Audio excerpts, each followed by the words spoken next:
Over the past decades, since the Kennedy assassination approximately, you've had an ongoing oligarchical transformation of virtually every country in the world. And in the United States, it's taken the form of an oligarchical counter-revolution against the reforms of the 1930s, with the Wall Street interest asserting itself as more and more dominant. And once bankers and oligarchs have power, the things that they do, you could call them a policy.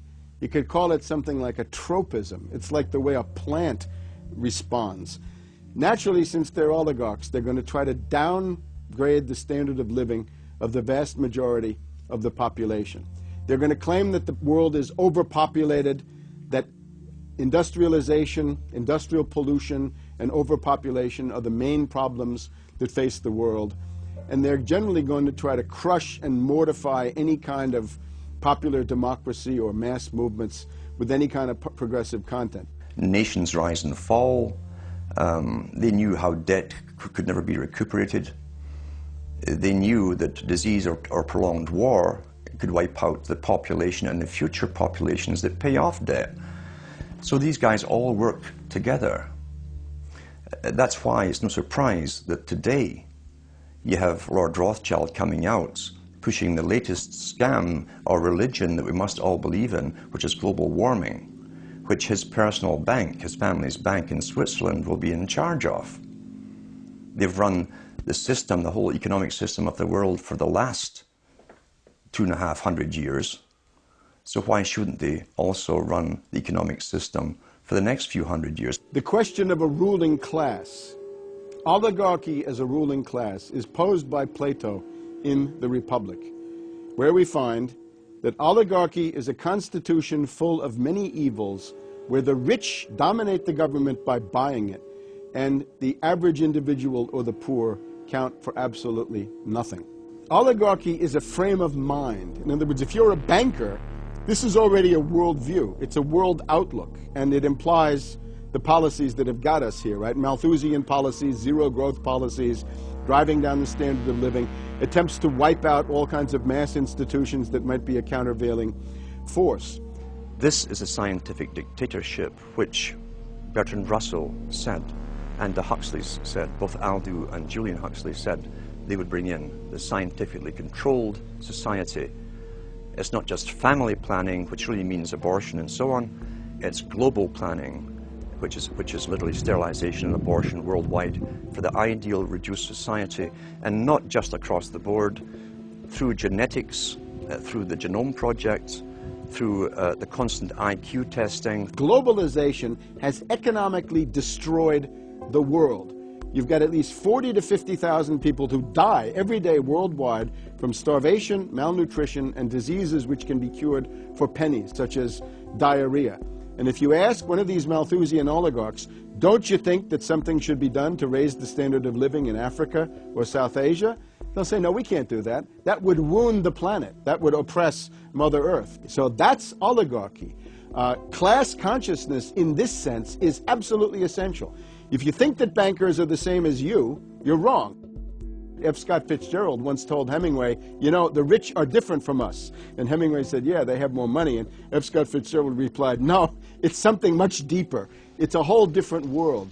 To be an oligarch, to be a Rockefeller or something of this sort, means that you're in a completely different world with values which are the reverse of human values. Now, if you allow the oligarchs to continue to dominate, the destruction of world civilization is a matter of a few decades at the very, very most. So, choose. The Earth's ruling elite are first and foremost monopoly men. The founder of the Rockefeller clan summed it up simply when he said, competition is a sin. Rockefeller himself said that competition was a sin. And people quipped at that, thinking it was one of his little jokes. He made many jokes about saving pennies and stuff like this. But in reality, he was telling you a truth, that competition to a man like him, who worked for a much larger organization, competition truly was a sin. And the cartels have been formed ever since, have become much bigger, more powerful, cartels which can literally command governments. sometimes to go to war on their behalf, have occurred. The economic crash of 2008 and 2009 was an engineered crisis designed to cripple sovereign nations globally to make way for a world currency and a new Bank of the World. China's holding, what, 1.5 trillion worth. All over the world, they're holding U.S. currencies. They want to get out of them in a way where they're not going to lose on their investments. There's going to be a world currency. There's going to be a new reserve currency. They're going to push it through the IMF. That's going to be the banksters that are going to be in charge of it. It's going to happen, and it's going to happen sooner rather than later. There was also a question to Geithner.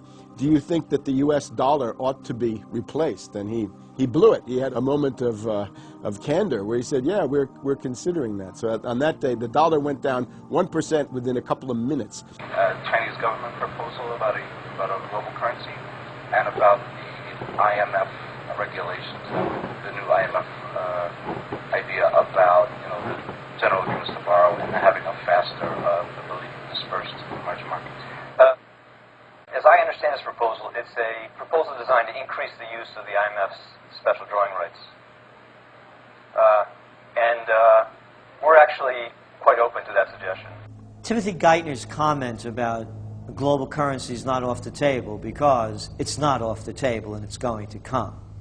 The whole world is ready to bail out of bucks. They just want to do it in a way where they're not going to lose on their investments. That's all that's going on. All the people around the world, the Japanese who have $1 trillion, the Chinese who have $1 trillion, the Saudis have $1 trillion, the Europeans something similar, they're all going to dump it at the same time.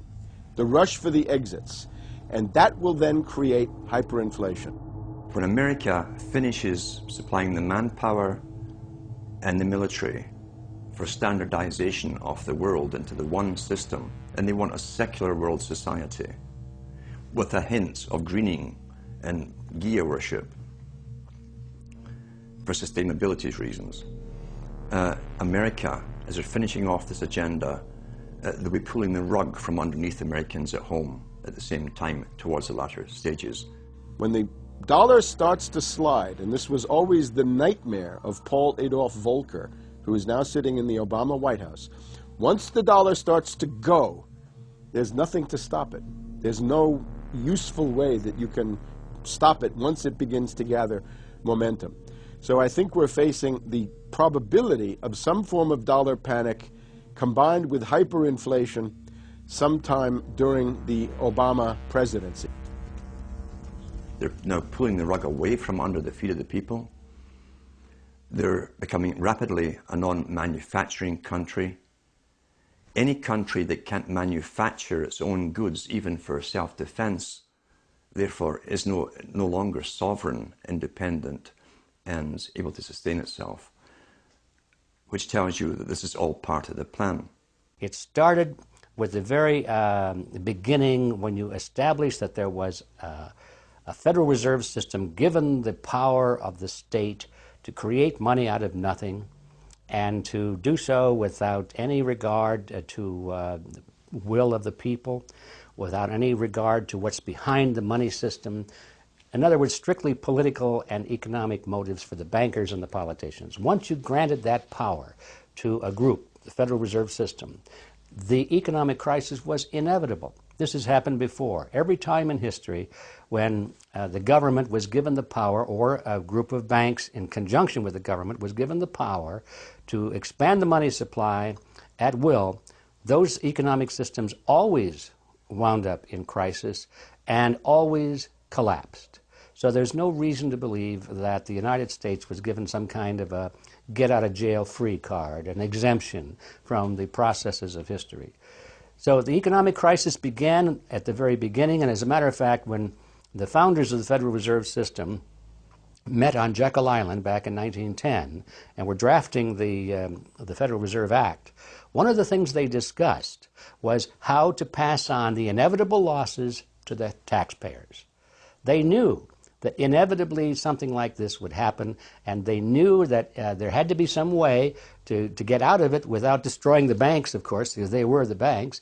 And they said, aha, we'll go into partnership with the government, we'll take our cartel agreement and pass it into law, call it the Federal Reserve Act, and we'll make the taxpayer come online and be responsible to bail us out if and when the failure finally comes. Who's going to soak up the derivatives? Who's going to soak up the debt? Who's going to be penalized? And right now, it looks like Wall Street's getting bailed out, and the little guy and the middle of Main Street America are all going to pay the penalty. Can the economy be turning around here? Are happy days here again? And can we actually have growth without jobs?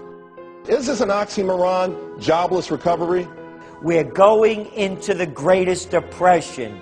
There will be no job growth. Unemployment will continue to escalate.